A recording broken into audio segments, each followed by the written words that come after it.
que estamos delimitando la celda hepática, así como hemos delimitado la celda gástrica con su pared. Ahora tenemos que delimitar la celda hepática. Si yo quisiera delimitar la celda hepática, tendría que mirar qué estructuras se encuentran por delante del hígado, ¿no? La pared anterior de la celda hepática. Entonces nosotros vamos a tener ahí parte de las costillas, parte de los músculos que están originándose y que van al abdomen, como son los oblicuos. Pero el recto abdominal está más que todo relacionado con la pared anterior de esta celda en el lóbulo izquierdo. Pared anterior. ¿Quién estará en la pared posterior de esta celda hepática? Vemos ahí los pilares derechos del diafragma, la inserción que tiene el diafragma sobre su hoja acostada, tanto en la pared posterior como en la pared superior. Pero además vamos a encontrar una pared lateral relacionada a las costillas, a las últimas 3 o 4 costillas, y una pared medial donde está el epífilo menor. Entonces, esta celda pues tiene que ver con elementos que de alguna manera van a fijar al hígado. Este hígado no es que esté suelto, está fijo. Podemos hablar de los elementos de fijación. Un elemento de fijación que ya hemos visto en la primera clase está relacionado a el peritoneo. ¿Qué elementos peritoneales fijan al hígado? Uno. ¿Qué dice? Joven, está durmiendo. ¿Ah? ¿Quién? No sabe. ¿Alguien sabe? Porque ya estudiamos los repliegues peritoneales en la primera clase. Hemos estudiado todos los ligamentos, todos los mesos, todos los epiniones. Entonces no nos damos cuenta, aquí está el diafragma y aquí está una reflexión sobre la cara posterior y superior del hígado. Entonces ahí está el diafragma y fabrica un ligamento que va a unir al hígado en esta región que se llama el ligamento coronario. Ligamento coronario, forma de un arco, forma de una corona, por eso se le llama así, ligamento coronario. Y este ligamento coronario sigue hacia la parte lateral de un lado y del otro lado para dar una condensación mucho más gruesa en la parte proximal del ligamento coronario y más delgada en sus bordes. El ligamento entonces triangular. Pero este ligamento triangular no está solo, sino que se fija hacia adelante, como vemos aquí. Este ligamento triangular y este ligamento coronario van a seguir una secuencia. ¿A dónde? A este ligamento falciforme en el lado derecho y el triangular en el lado izquierdo. Se fusionan con esta hoja anterior, ligamento falciforme. Y en este ligamento falciforme tiene una relación importante entre estas dos hojas de contener al ligamento redondo. El ligamento redondo no es más que la envoltura de la vena sobre los vasos umbilicales que se han obliterado y que dejan este rezago. ¿Podemos hablar de otros elementos de fijación aparte de los repliegues peritoneales? Por supuesto que sí. Los vasos que entran y salen al hígado. Estamos hablando del pedúnculo hepático, ¿no? Arteria hepática propia, conductos biliares, vena porta, como elementos de fijación que ingresaron al hígado. Pero ¿quién sale? ¿Quién sale del hígado? Las venas suprahepáticas, otro elemento de fijación. Estas venas suprahepáticas, ¿a dónde van a ir a desembocar? A la vena porta. Entonces ya tengo fijo al hígado en la parte superior y inferior. Esta es su cara anterior, su cara posterior, el borde inferior, el borde posterior. Entonces yo tengo que ubicar que cuando mira el hígado por esta cara, no lo puedo confundir con la cara visceral. Esta es la cara diafragmática que va a tener el hígado. ¿Qué puedo obtener aquí? Muy tarde ya, señorita. Cérrame la puerta ya. El próximo año venga. De rodillas.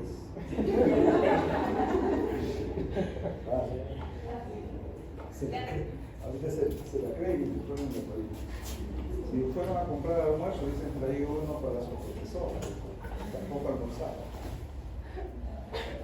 Entonces tenemos que fijarnos que si yo miro a la cara diafragmática del hígado, no lo puedo confundir, no puedo decir cómo es que yo voy a graficar a esta cara diafragmática, porque yo mañana en el examen le voy a pintar cualquier zona de la cara diafragmática, ¿no? Y dígame el segmento señalado. Identifico lo señalado, puede ser el lóbulo derecho, el lóbulo izquierdo. ¿Cómo voy a partir al lóbulo derecho y al lóbulo izquierdo por esta cara diafragmática? ¿Cuáles son los puntos de referencia yo para poderlo graficar? Entonces yo ya tengo que, en esta imagen, tener una idea tridimensional de lo que está dentro.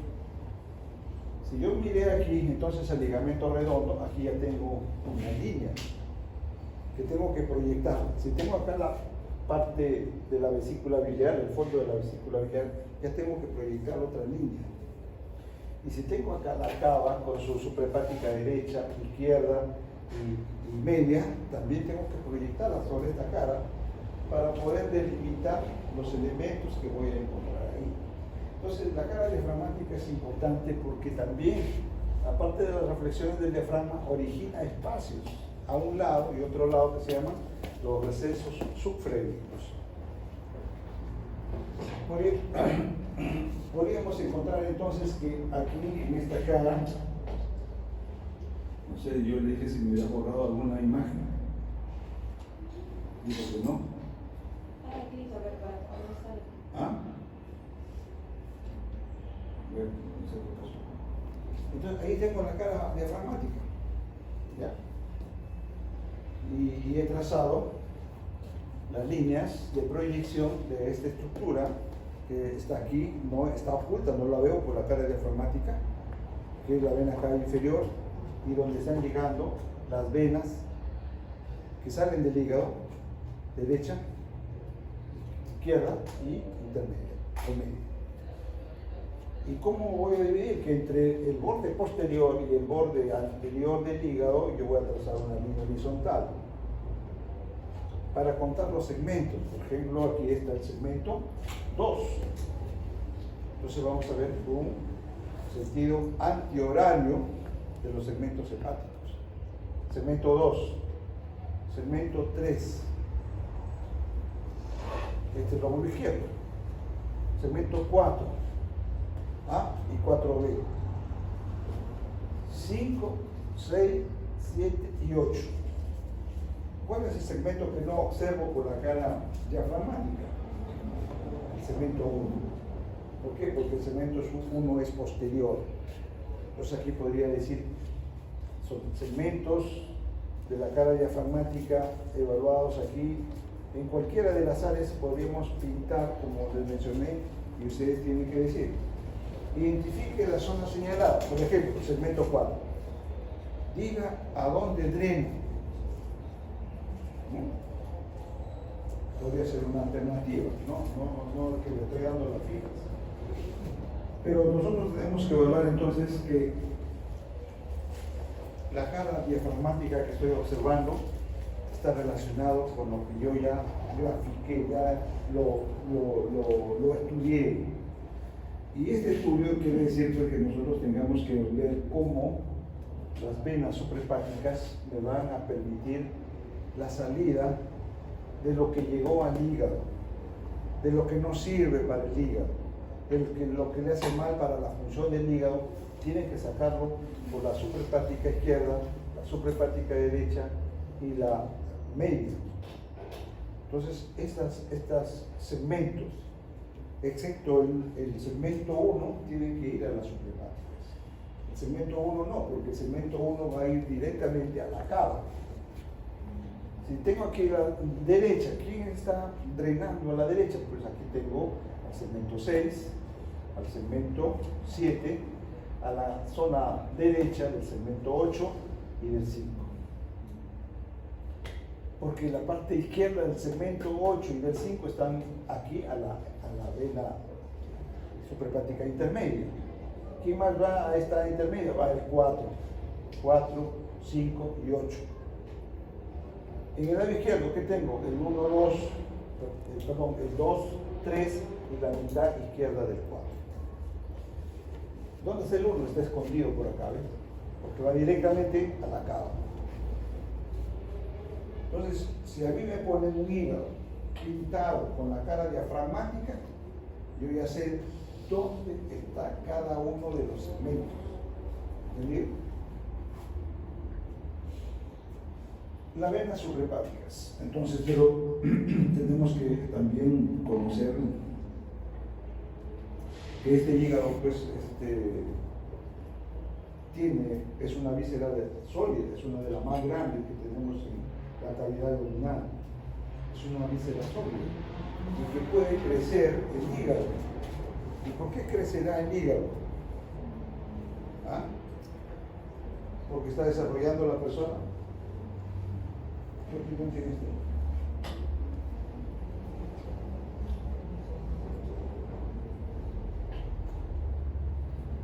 ¿Por qué creen que crece el hígado?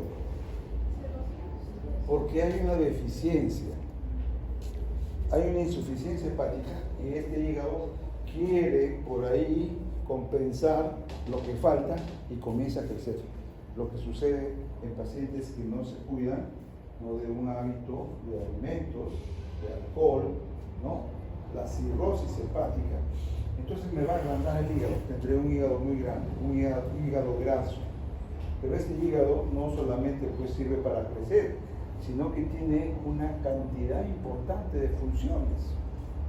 1500 es un promedio del peso del hígado, algunos lo relacionan con el porcentaje del peso corporal, 2.5 del peso corporal, pero el hígado pues está ahí para una serie de funciones. Primero, dentro de estas características que tenemos aquí, es un hígado que va a almacenar sustancias energéticas.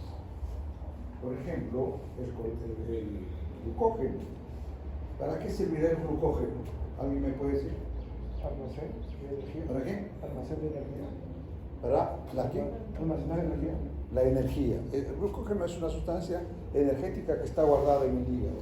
¿Cuándo lo consumirá la persona? Por ejemplo, ustedes estudian 20 horas, les falta glucógeno, les falta energía, se consumen al hígado. No. Porque el glucógeno es una energía para el soporte muscular, la actividad muscular intensa. Uno de los primeros elementos energéticos en el cuerpo humano son los hidratos de carbono. Segundo, los ácidos grasos, los lípidos. Y tercero, las proteínas. Cuando ya me consuma la proteína será pues un paciente que ya tiene una alteración metabólica importante, como lo que sucede en la desnutrición crónica o en los tumores o en el cáncer. Pero un deportista de alta intensidad que se prepara para ser campeón olímpico o mundial tiene que consumir glucosa, tiene hidratos de carbono, glucosa, lípidos, y se consume también sus proteínas, porque estos deportistas no saben la cantidad de proteínas que ingieren para recuperar y almacenar por ahí para un éxito en el deporte. Pero además, pues esta grasa que llega a través de diversas formas al hígado tiene que ser también procesada y rápidamente metabolizada, y por eso es que el hígado, dentro de su interior, de la estructura, que no vamos a hablar de la histología, fabrica a la bilis. Y la bilis sale del hígado para ir a esperar a la grasa en el intestino delgado y atacarla y degradarla hasta partículas que sean absorbibles en el intestino delgado. Estamos hablando entonces de los ácidos grasos, lipoproteínas que se unen para ir a hacer otra función. Pero el hígado además está ahí para fabricar vitaminas que tienen que ver con la coagulación de la sangre. Entonces, los factores, especialmente el factor 8 del sistema de coagulación, está fabricado aquí en el hígado. El hígado además es un depósito de hierro, es un depósito de proteínas, es una estructura que nos va a servir para poder metabolizar todo lo que llegó del intestino delgado delgado, intestino grueso, que llegó a través de la porta, lo va a procesar aquí el hígado en un espacio del ombligo hepático y regresarlo al torrente sanguíneo o sacar la sustancia de desecho y llevarlo a la cava. Muy bien, entonces básicamente que nosotros vamos a ver aquí, entonces, como habíamos señalado, esta cara diafragmática. ¿Qué más me interesa en el hígado? Pues mirar la cara visceral. Ya esta es la cara visceral. Y la cara visceral lo pueden colocar en el cadáver o en el preparado, miren ustedes, con esta vesícula hacia el borde anterior o al revés. Van a ver los preparados posiblemente con la vesícula al borde anterior, pero mirando hacia arriba. Podríamos colocar al hígado también de forma inversa y mirar la cava en la posición inferior. Tengan cuidado. La posición que marque la estructura en el cadáver o preparado va a estar delimitado por las estructuras que vemos en la cara visceral. En esa cara visceral ya no es una cara como la diafragmática que está completamente lisa, sino que vamos a trazar dos líneas verticales que están aquí en amarillo. Una línea vertical que sigue a la vena cava inferior, aquí tenemos el ligamento de la vena cava inferior, y sigue al fondo de la vesícula biliar, una línea vertical. Otra línea vertical que va a pasar por este ligamento, ¿no? Ligamento redondo, y lo proyectamos al lado derecho de la cava. Sí, al lado izquierdo, perdón, de la cava, porque este es el lado derecho. Lóbulo derecho, lóbulo izquierdo. Entonces ya tengo dos líneas verticales. ¿Y qué más voy a tener? Una línea horizontal. Esa es la famosa H del hígado. La línea horizontal está formada por el pedículo hepático. ¿Qué tenemos aquí? A la arteria hepática propia, ¿no? A la vena porta y a los conductos biliares. ¿Y para qué me sirve esta H? Para que yo pueda mirar por fuera, hacia el lateral, el lóbulo derecho, este es el lóbulo izquierdo, el lóbulo caudado en relación a la cava inferior y el lóbulo cuadrado relacionado a la vesícula biliar. ¿Me podría confundir o no? Se confunden, ya no han visto la relación que tiene la cara visceral con las estructuras. Porque si yo le cambio la posición del hígado, al revés, esto va a ser derecho, esto va a ser izquierdo, esto va a ser caudado, esto va a ser cuadrado. ¿Sí? Arriba, adelante estará los conductos biliares, al centro la arteria hepática y inferior estaría la porta. Cambié la figura. Entonces, la cara visceral, además, pues que nosotros tenemos que mirar cada uno de sus componentes. Veremos cómo en el lado derecho, pues tenemos ahí una relación importante con el colon ascendente, el ángulo hepatofólico derecho, vamos a ver parte del duodeno, y la relación importante que vamos a ver aquí es la parte de los triángulos que van a formar el hígado y los elementos que ingresan. Ya lo veremos luego por ahí. Entonces, es importante que yo tenga la ubicación de estas dos líneas verticales con la línea horizontal. Sepa dónde está el lóbulo caudado y el lóbulo cuadrado. Si yo vi hace un momento por la cara diafragmática del 2 al 8, ahora por la cara visceral, ¿qué voy a observar? ¿Qué elemento del segmento hepático no observo por la cara visceral? A ver, ¿cuál no estará?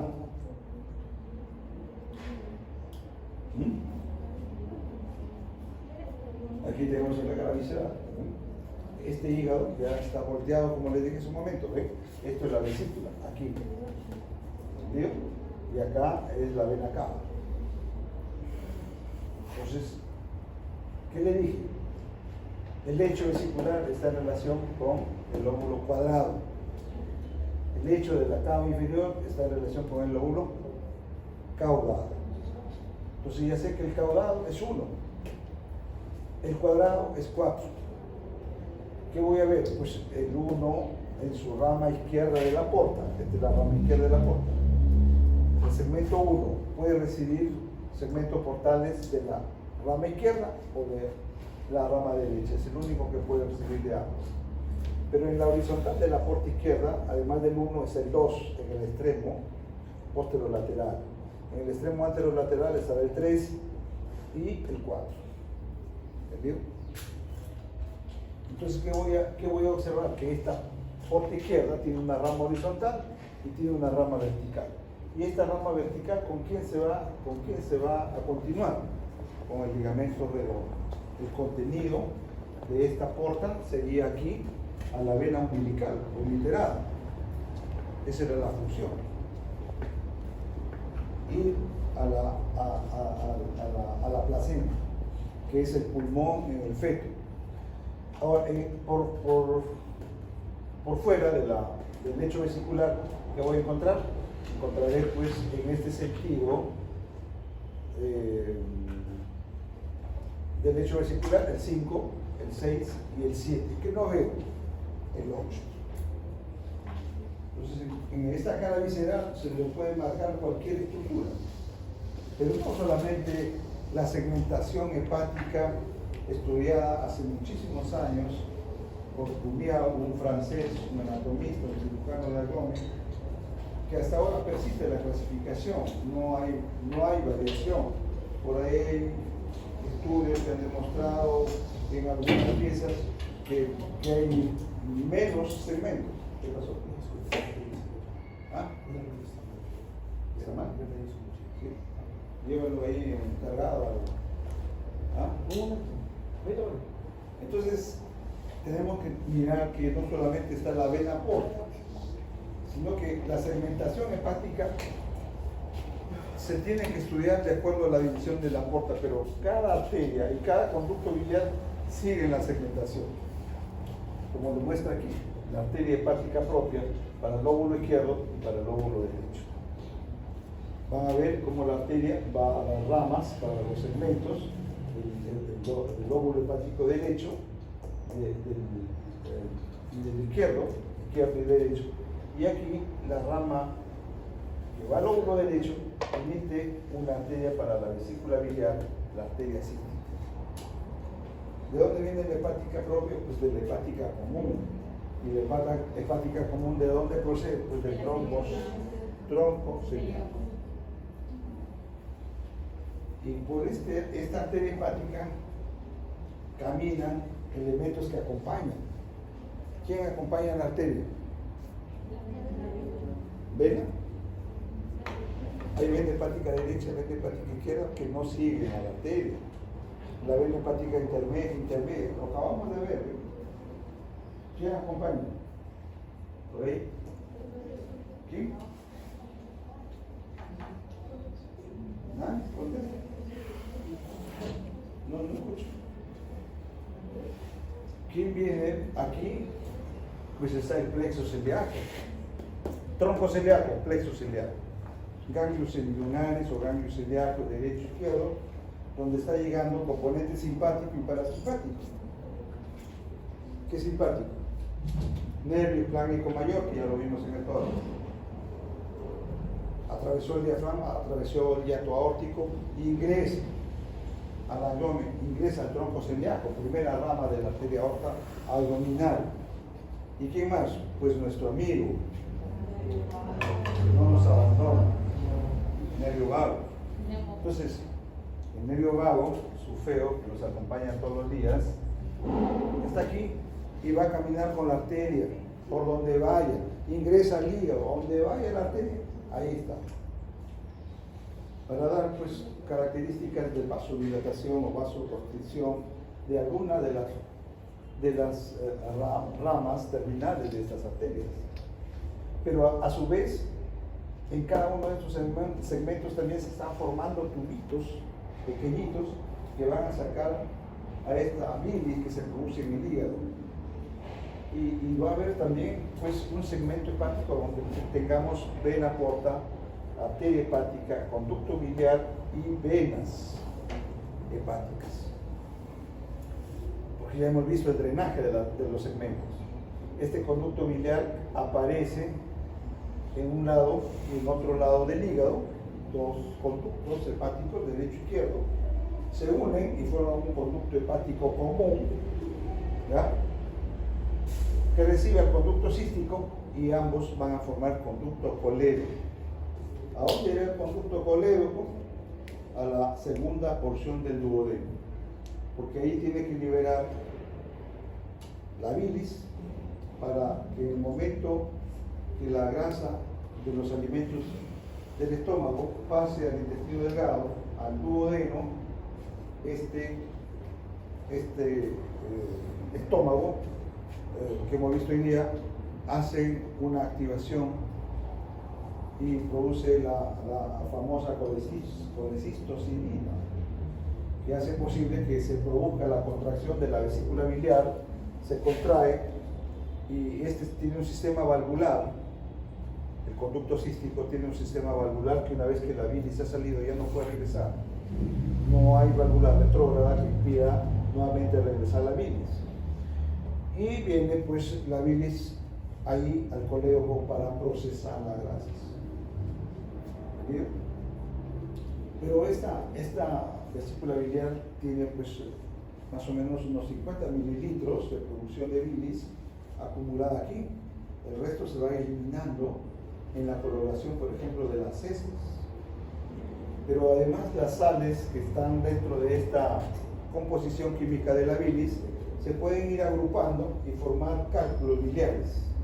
Los cálculos biliares se pueden detener en el conducto cístico o en el conducto colédoco. Si hay una piedra que obstruye, no pasa a la bilis, por lo tanto la bilis va a regresar por los conductos hepáticos, derecho e izquierdo, regresa al hígado. Y como está la cantidad de bilis, va a salir por las venas suprahepáticas, se va a la cava, a la vena cava inferior y luego a toda la circulación.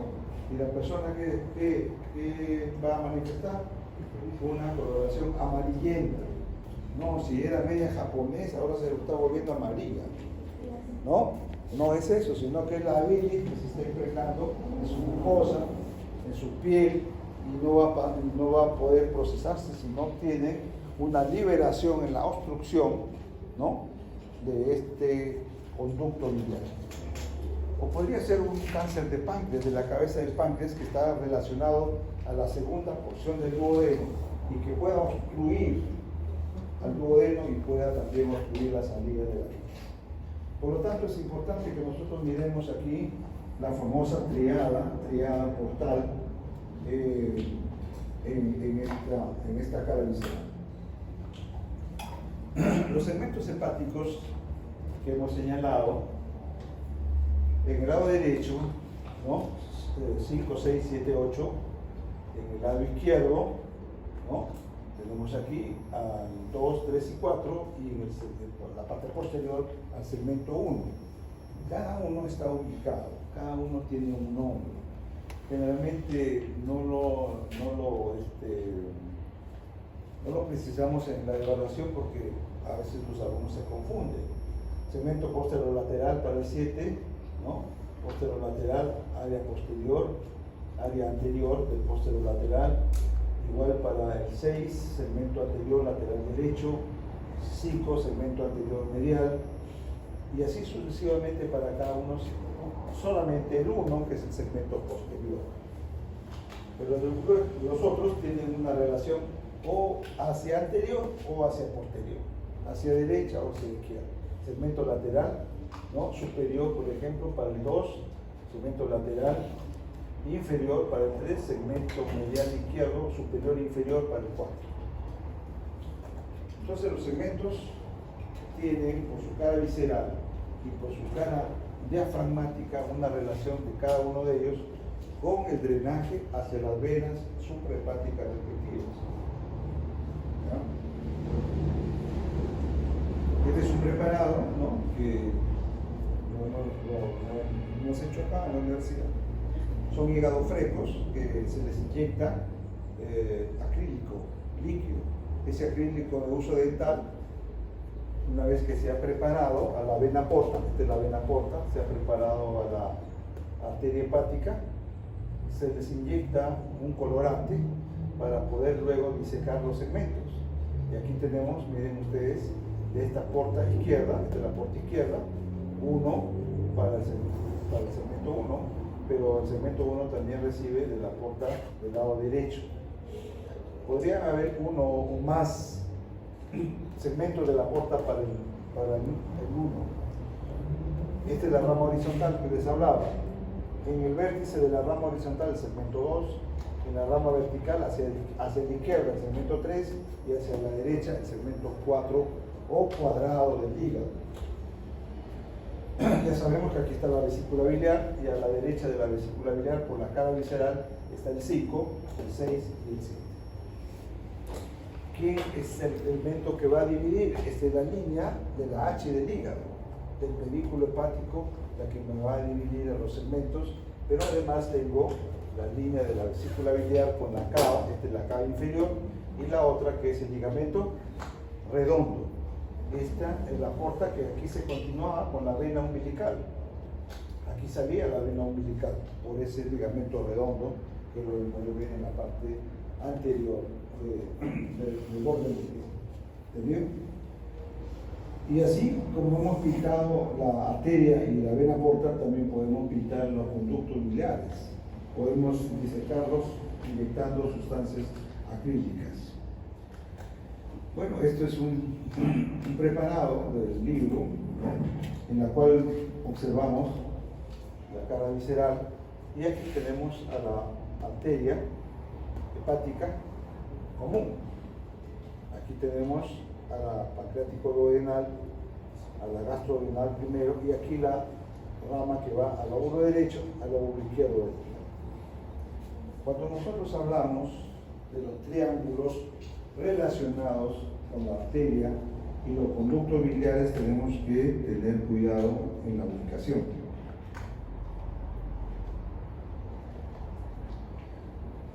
Este es otro preparado en el cual se muestra también la vena porta en celeste, ¿no?, la rama de la porta, y en otros colores como el blanco para el segmento 2, en rosado para el 3 y en amarillo para el 4. La misma división sigue la arteria. Este es el conducto hepático.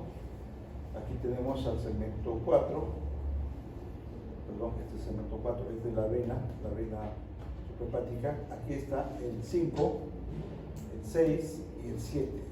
¿Dónde está el 8? Está escondido acá, porque el 8 va hacia la cara diafragmática y el borde posterior. Muy bien. Podríamos hablar entonces que la vena porta tiene una formación. ¿Quién forma a la vena porta? Formantes de la vena porta. Porque otra cosa es tributaria de la vena porta. ¿Quién será la formante?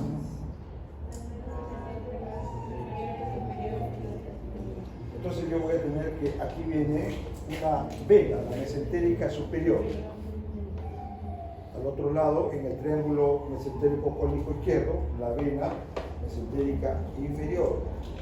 Estas venas ascienden, pero la izquierda se encuentra con la esplénica, se unen y forman el tronco espleno mesentérico. Este tronco espleno mesentérico se une con la mesentérica superior y ambas forman la porta, una vena de mucho calibre. Entonces, esta porta tiene tributarias también. ¿Cuáles son las tributarias? ¿Cuál? Hoy día lo estamos viendo. Gástricas, derecha, ¿qué más? Izquierda, ¿qué más?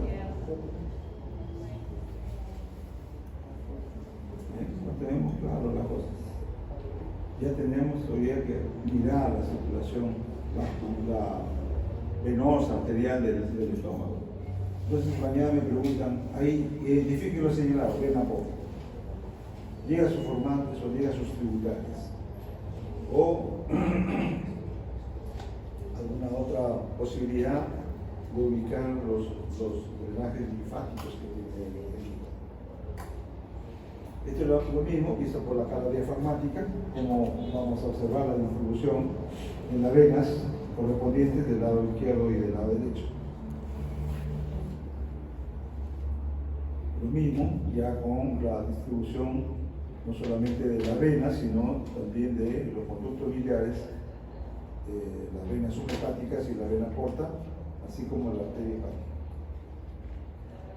Estos son preparados en acrílico. Ese hígado que se inyectó con acrílico se coloca en unas sustancias que sacan todo el parénquima hepático y queda este esqueleto.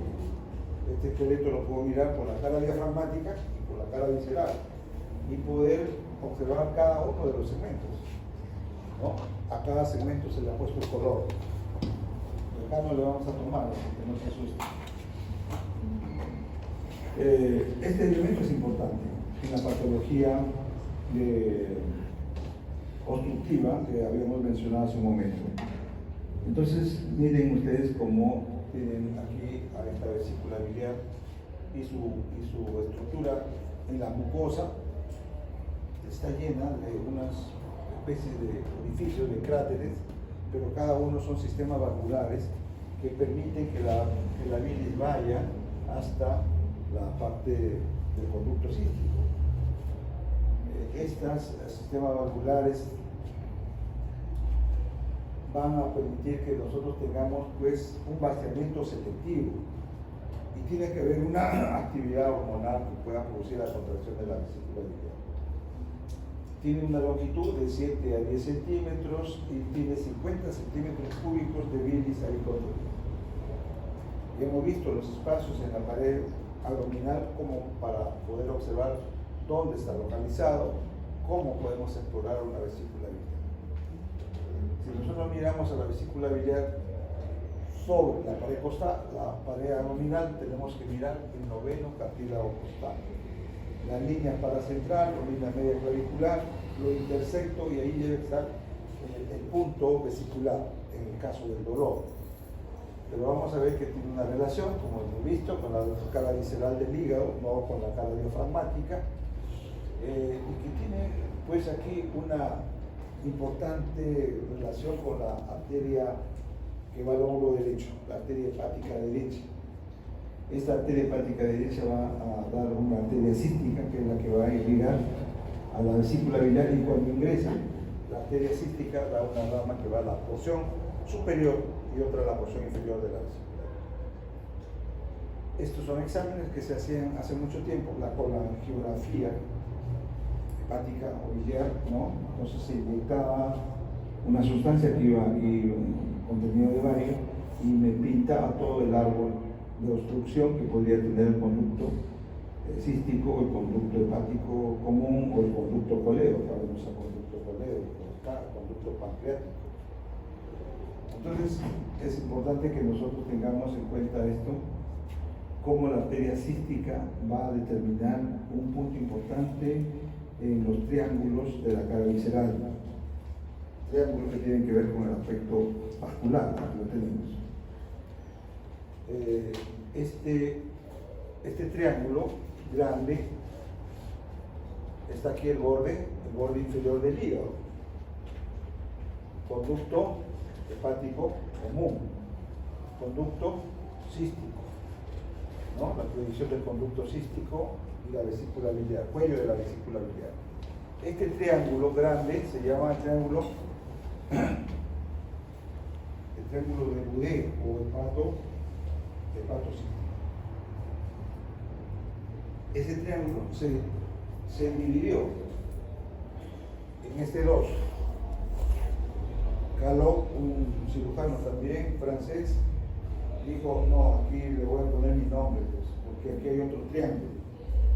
El triángulo de Boudet, el contenido es la arteria cística, rama derecha de la hepática, y aquí derecha de la hepática tiene la arteria cística, rama superior y rama inferior, que se va a distribuir a la cara anterior y posterior, anterior superior, posterior inferior. Entonces Caló dijo: no, aquí hay otro triángulo, arteria cística, conducto cístico y conducto hepático común. ¿Qué contiene? No hay nada. No contiene nada. el triángulo de Boudet o triángulo hepatocístico es el que contiene a la arteria cística. ¿Ya? Y el triángulo de Carnot, la arteria cística es uno de sus componentes. Porque muchas veces algunos tienen la idea equivocada. El triángulo de Carnot es el triángulo que contiene la arteria cística, no es así. ¿Bien? Y aquí tienen algunas variantes en las cuales nosotros podemos observar la disposición que tiene las ramas de la hepática izquierda y esta la división de la hepática derecha. Los conductos relacionados a este triángulo están aquí: arteria cística, conducto cístico, conducto hepático común. Este es el triángulo de Carnot. Podemos mirar aquí cómo tiene la relación el conducto colédoco por encima de la parte del duodeno, supraduodenal, retroduodenal, retropancreático y la intramural. El colédoco entonces puede obstruirse. Aquí hay una papila, aquí hay un esfínter que regula la llegada de la bilis al duodeno. No es que esto sea pues un sistema de una continuidad de toda la bilis, no. Este es el esfínter de la papila duodenal, llamada antiguamente esfínter de Oddi, tiene un control selectivo para vaciar a la bilis y poder producir la emulsificación de las grasas en forma intermitente. Esa es la relación que tiene la vesícula biliar: arteria cística, rama de la hepática derecha, superior, rama superior y inferior. Y aquí tenemos no sé si lo pueden observar, la papila duodenal mayor.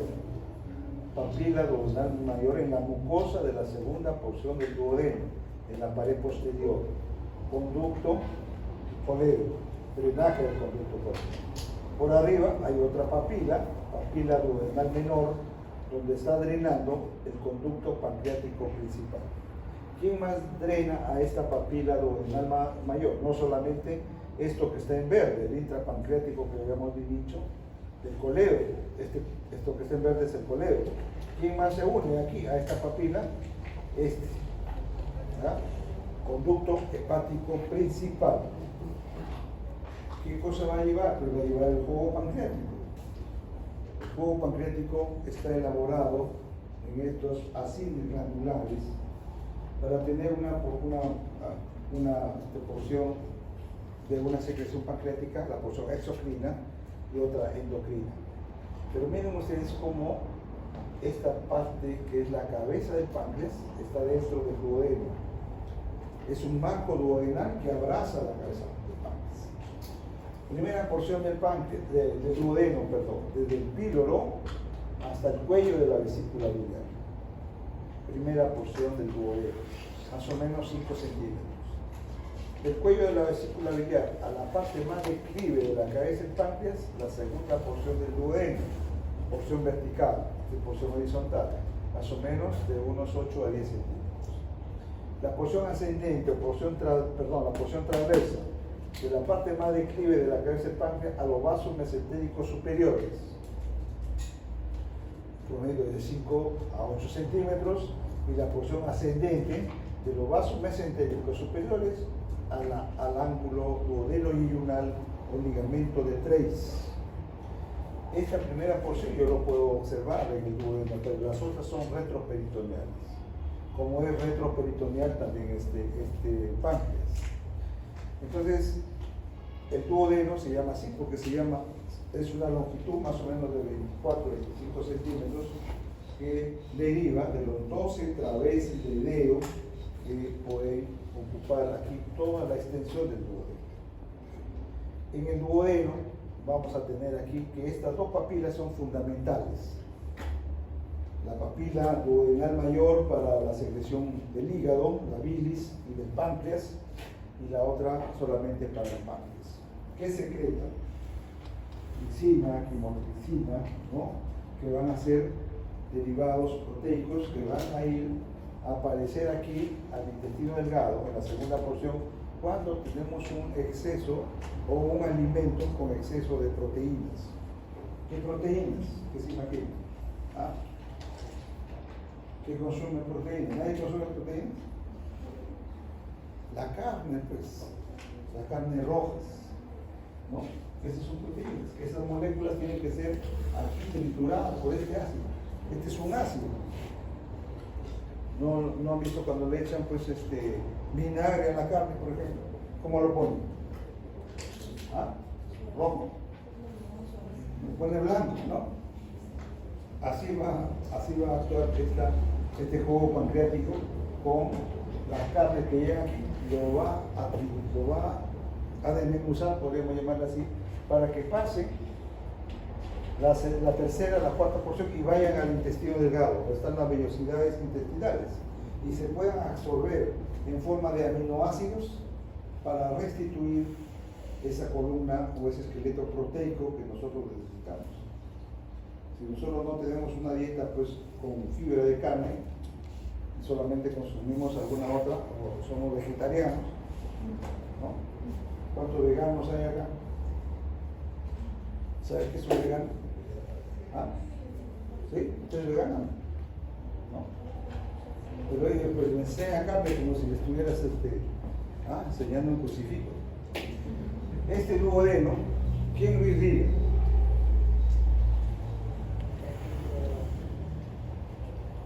Díganme películas arteriales del duodeno. Aquí tenemos uno, la arteria hepática común, con la gastroduodenal, gastrodiploica derecha, duodenal anterior, posterior y la pancreática, o sea, pancreático-duodenal superior. ¿Bien? Rama del hepática. ¿Quién más? La arteria mesentérica superior, pancreático, duodenal, inferior, primera rama de la mesentérica superior, va al páncreas. Cara anterior, posterior, cara anterior y posterior del duodeno. Se anastomosan, van a formar arcos. Y el drenaje venoso seguirá el mismo territorio para los elementos que tenemos aquí de la gastroduodenal y de la pancreático-duodenal. Entonces van a seguir territorios diferentes al drenaje, así como el sistema venoso a la mesentérica o a la copa. Este páncreas tiene esta porción muy grande que es la cabeza del páncreas, pero tiene por aquí como si fuera una cabeza pequeñita que se llama el proceso uncinado. No sé si lo ven por aquí, proceso uncinado del páncreas. Luego sigue una línea de demarcación de esta arteria, vena mesentérica superior, lo podemos demarcar aquí para que me separe la cabeza del cuerpo, y donde está el ligamento de Treitz, la otra línea vertical que me va a separar el cuerpo de la cola. La cola del páncreas está sujeto al vaso por un ligamento que se llama epiplo pancreático esplénico.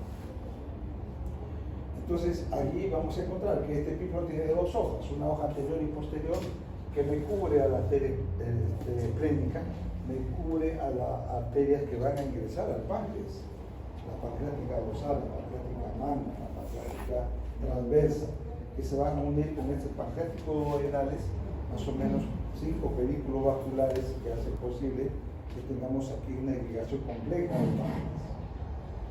Entonces, si nosotros observamos L1 y L2, aquí está la parte que corresponde a la dimensión que ocupa el cuerpo del páncreas. ¿Qué habrá sobre, detrás del páncreas? Está pues la aorta abdominal. Este páncreas es uno de los componentes linfáticos de mayor envergadura dentro de la patología tumoral que tiene el abdomen. El cáncer pancreático es un cáncer que rápidamente se va a diseminar. Aquí tenemos igualmente un preparado del libro donde vemos que tenemos al páncreas, su relación vascular, arterias esplénicas, ya habíamos visto como tenemos no solamente las esplénicas, sino la gastroduodenal, la mesentérica superior, el drenaje venoso. Como hemos visto, a la mesentérica, a la esplénica, a la porta, y por supuesto que el plexo mesentérico superior también tiene nervios simpáticos y parasimpáticos. Los mismos que estaban en el plexo celíaco bajaron por la aorta y van a la mesentérica superior. Y vamos a ver que estas ramas simpáticas y parasimpáticas son importantes porque en estas vísceras van a producir una acción parasimpática secretora. ¿Qué van a secretar? Pues muchos elementos, por ejemplo, como la secretina, la colicistocinina, en la porción del duodeno, del páncreas, o aquellas que van a estar en el estómago, como hemos visto hoy día, para aumentar la secreción pancreática estimulada por los componentes parasimpáticos. Entonces ahí juega un papel fundamental en el lugar. Y este es un esquema en el cual nosotros ya dijimos cómo podíamos dividir, ¿no? El cuello, la cabeza, el cuerpo y la cola, y las relaciones que tenemos por la cara anterior del páncreas. Vemos aquí la cabeza con el colon transverso, con la parte del ilion, el píloro, el cuerpo del estómago, el antro del estómago, el yeyuno, y por supuesto con el vaso. La cara anterior entonces de este páncreas es importante por esa víscera que mencionamos. Y tenemos aquí la relación entre la porción fija del intestino delgado, el duodeno, y la porción libre, el yeyuno. Entonces, aquí comienza en el yeyuno proximal, porque hay un yeyuno distal, comienza la absorción de nutrientes. Estas vellosidades intestinales, pues las personas no lo van a tener toda su vida, ¿no? Ustedes ahora tienen un yeyuno, un ilion, todavía con capacidad importante de funcionamiento, especialmente el yeyuno proximal. Pero las personas, conforme van avanzando en la edad, las vellosidades intestinales desaparecen o se atrofian. Por lo tanto, la nutrición y la absorción de nutrientes no es buena. Este es el esquema que está en sus libros, ¿no? Como vemos a los pedículos vaculares. Tenemos aquí la arteria esplénica, tenemos ahí las ramas, la pancreática mayor o magna, tenemos esta pancreática inferior, la pancreática dorsal, que van a ir especialmente al cuerpo, la cola, y se anastomosan con los pancreático-duodenales superiores, rama de la gastroduodenal y las ramas anteriores y posteriores, y la pancreático-duodenal inferior, rama de la mesentérica.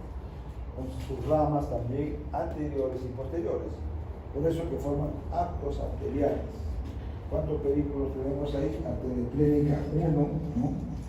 Arteria hepática 2 con la gastroduodenal y mesentérico inferior 3. Arcos anatomónicos.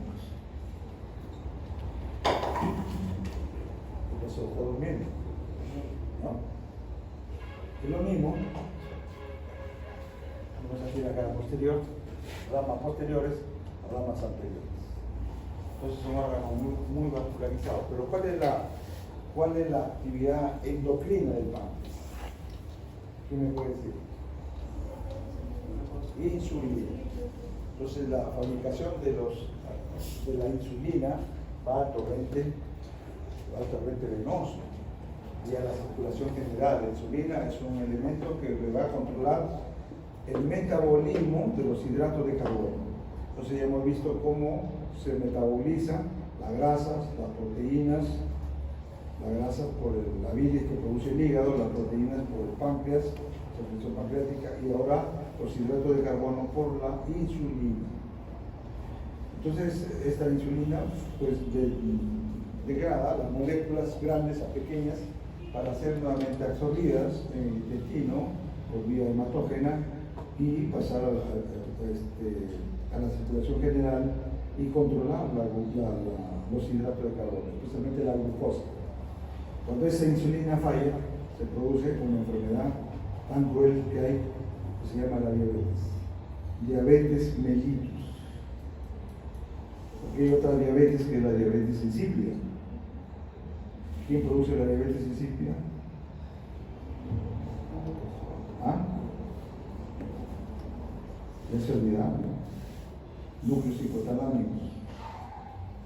No se olviden. Con memoria después del alumno.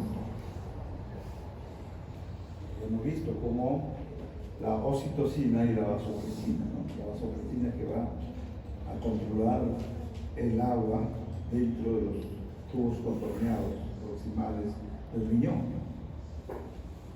Y si no produce un efecto normal, pues produce una liberación de hormonas que va a aumentar el fluido de excreción y produce pues una orina con una continuidad importante, pero que libera solamente agua. Por eso le llaman la diabetes insípida. Bueno, ahí vemos entonces aquí a esta vena, ¿no? La vena mesentérica superior, miren ustedes, relacionado a la arteria y a la porción retropancreática. Esta es la parte que corresponde ya al drenaje linfático. Vemos aquí cómo el cuerpo y la cola del páncreas se van a este territorio, al territorio pancreático esplénico. Ahí va la linfa. Otro de la cabeza va a los grupos pilóricos, que hemos visto que están pre- y retropilóricos. Los del duodeno siguen la cadena superior, pancreático duodenal superior e inferior, siguen la cadena de la mesentérica inferior, ¿no? La gastroduodenal píloro. Y los del hígado, pues que vemos aquí en el hilo hepático, son linfonodos del hilo hepático que a través de este ligamento hepatoduodenal va a seguir un curso hacia la parte superior, como diafragmáticos inferiores, a la vena cava inferior o al sistema de la porta. Entonces, estas tres vísceras tienen este recorrido, un recorrido linfático muy importante, porque ya si van a la porta, como es el hígado, cáncer del hígado, es uno de los cánceres también que tiene una metástasis muy rápida, directamente a la porta o a la cava inferior. Creo que esta es la última, ¿sí? Sí. Bueno, jóvenes, espero que estudien el fin de semana.